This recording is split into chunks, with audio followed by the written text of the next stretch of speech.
कहीं आपके पार्टनर भी मिस्टर परफेक्शनिस्ट तो नहीं है? बिल्कुल ऑर्गेनाइज, परफेक्टली सारा काम करना, पंक्चुअल। तो ये थोड़ी सी गंभीर बात है कि बहुत हाईली चांसेस हैं कि उनको कोई बड़ी बीमारी फ्यूचर में हो सकती है। लाइक उनको किडनी प्रॉब्लम हो सकती है, उनको माइग्रेन हो सकता है, उनको हेल्थ रिलेटेड कोई प्रॉब्लम या माइंड से रिलेटेड कोई भी मानसिक तनाव या इस तरह की बीमारी हो सकती है। ऐसा क्यों? तो ऐसा इसलिए है क्योंकि जो एक इंसान बिल्कुल परफेक्ट होता है वो चाहता है कि सामने वाला इंसान भी वैसा ही बिहेव करे। सपोज अगर कोई ऑर्गेनाइज है और उसके घर में किसी ने चीजें अनऑर्गेनाइज कर दी, तो जिसने चीजें अनऑर्गेनाइज की हैं उसको कोई फर्क नहीं पड़ता है, पर दूसरा इंसान जो ऑर्गेनाइज है वो देखकर चिढ़ता है, उसे गुस्सा आता है कि क्यों ऐसा किया तुमने, ऐसा नहीं करना चाहिए था। तो ऐसे ही जो परफेक्ट है, जो पंचुअल है, जो ऑफिस टाइम से पहुंचता है, और जो लोग लेट आते हैं, तो लेट आने वालों को कोई फर्क नहीं पड़ता, पर जो टाइम पर जा रहा है, एक तो वो टाइम पर जा रहा है, पंचुअल है, ऑर्गेनाइज है, सारे काम ठीक कर रहा है, बट जो लोग वो सब चीजें फॉलो नहीं करते हैं उनको देखकर वो परेशान होता है बहुत ज्यादा, और उसको गुस्सा आता है अंदर ही अंदर कि क्यों लोग ये चीजें फॉलो नहीं करते हैं, क्यों लोग जो हैं वो ऑर्गेनाइज नहीं है, टाइम की वैल्यू नहीं करते, कदर नहीं करते, चाहे फिर वो घर पर हो या बाहर।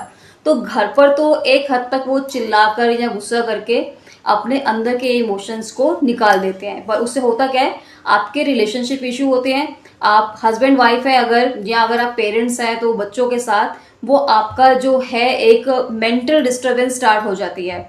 और अगर आप बाहर हैं कहीं पर सोसाइटी में या फिर ऑफिस में, तो वहां पर आपको उन इमोशंस को सप्रेस करना पड़ता है, आप बता नहीं पाते और अंदर ही अंदर कुढ़ते रहते हैं, और उससे जन्म होती है आपके शरीर में बीमारियां। क्योंकि जितनी भी बीमारियां हैं वो आपकी स्टार्टिंग जो होती है वो माइंड से होती है, और माइंड में जब हम अपने इमोशंस को, चीज़ों को छुपा कर रखते हैं, बयान नहीं करते, और हमें लगता है कि लोग हमारे अकॉर्डिंग नहीं होते हैं, तो उस तरह से फिर आपकी बीमारियां चलनी शुरू हो जाती हैं, और ये बीमारियां कैंसर का भी कारण हो सकती हैं।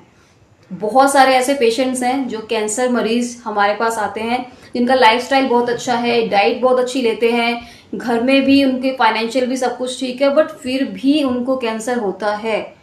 क्यों? क्योंकि वो अपने इमोशंस को सप्रेस कर देते हैं, इमोशंस को एक्सप्रेस नहीं कर पाते हैं, और उनको लगता है कि दुनिया उनके अकॉर्डिंग नहीं है। और इसके विपरीत जो लोग बिल्कुल खुश रहते हैं, परवाह नहीं करते, लापरवाह होते हैं, वो ज़्यादा जीते हैं और स्वस्थ जीते हैं।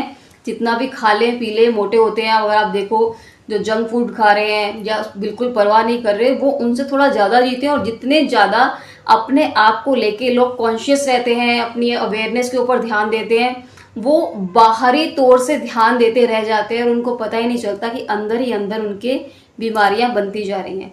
तो लाइफ में आप, अगर आपका पार्टनर या आप कोई इस तरह के हैं, तो फर्स्ट आई सजेस्ट यू कि ओवर किसी भी चीज़ के ऊपर आप किसी भी इमोशन को अपने ऊपर हावी ना होने दें। आपको ओवर प्रोटेक्टिव नहीं बनना है, आपको ओवर ऑर्गेनाइज नहीं बनना है, ओवर पंचुअल नहीं बनना है। और अगर बाय डिफॉल्ट आपके अंदर ये नेचर है, या आप चाहकर भी उस चीज़ को ठीक नहीं कर पा रहे हैं, तो आपको योगा और मेडिटेशन का सहारा लेना चाहिए। रेगुलर योग करें, मेडिटेशन करें, प्राणायाम करें, इससे आपको काफ़ी हद तक रिलीफ मिलता है। और अगर ये सब कर रहे हैं आप, तब भी आपको आराम नहीं मिल रहा और आपके दिमाग में विचार चलते रहते हैं जो कि बीमारियों का जन्म ले रहे हैं, तो आप अपनी एनर्जी चेक कराएं, अपनी ऑरा स्कैनिंग कराएं।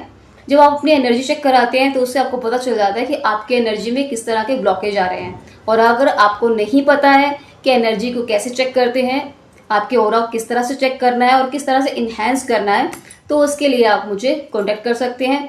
उसमें मैं आपकी हेल्प करूंगी ताकि आप भी एक अच्छी हेल्दी लाइफ जी पाएँ।